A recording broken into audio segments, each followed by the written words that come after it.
Shalom, shalom, bien-aimés dans le Seigneur, que la paix du Seigneur soit avec chacun de vous, au nom de Jésus. Et bienvenue à ma chaîne YouTube. Nous allons commencer avec notre toute première leçon sur la prière. Nous allons parler de la prière. Et nous n'allons pas finir toute la leçon aujourd'hui. Nous allons faire une introduction.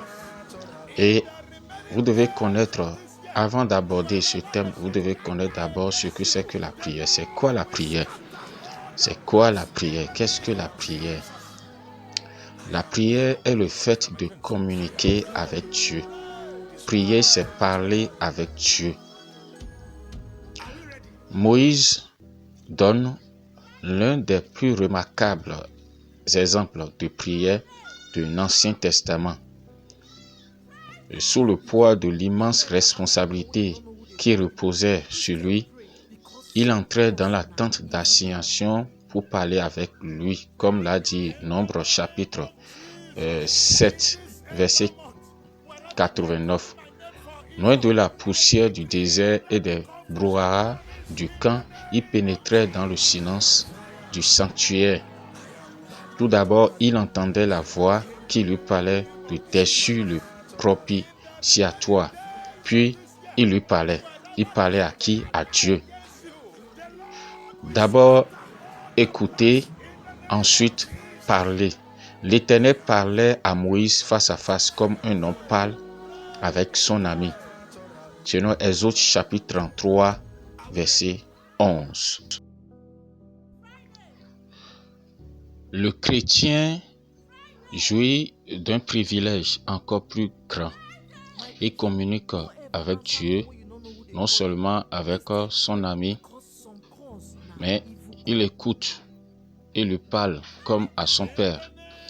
Vous voyez, quand nous voulons parler à notre père biologique, à notre père charnel, nous lui parlons avec respect. Jésus le dit déjà à ses disciples. Quand vous priez, dites Père. Et vous pouvez lire ça dans Luc chapitre 11, verset 2. Lisez cela. Amen. Toutefois, la prière ne s'adresse pas seulement au Père. Paul dit, j'ai supplié 3 fois le Seigneur. Dans 2 Corinthiens chapitre 12, verset 8. Donc, la prière. En Dieu, nous avons 3 personnes. Dieu le Père, Dieu le Fils, Dieu le Saint-Esprit. Et ici, lorsque l'apôtre parle du Seigneur, il veut parler de Jésus, le Fils de Dieu. Amen. Étienne lapidé s'adresse au Seigneur Jésus. Mais fondamentalement, nous prions le Père. Nous regardons à lui pour tout ce qui nous concerne ou nous intéresse. Et c'est la dépendance. Son intérêt pour nous donne la liberté de nous adresser à lui sans réticence. Ça, c'est la confiance. À la base, se trouve la foi dans son amour et dans sa puissance. Il ne s'agit pas de commander à Dieu d'agir selon nos désirs, mais tout en lui exposant nos besoins, de nous en remettre à sa sagesse et à sa bonté qui sont bien au-dessus de nos propres pensées. Il a choisi de nous accorder bien des choses en réponse à la prière qui ne donnerait pas sans elle.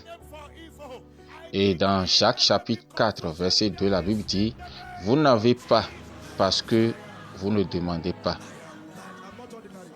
Ainsi, nous avons une preuve continuelle que nous avons affaire avec le Dieu vivant et nos âmes sont amenées à une communion plus profonde avec lui.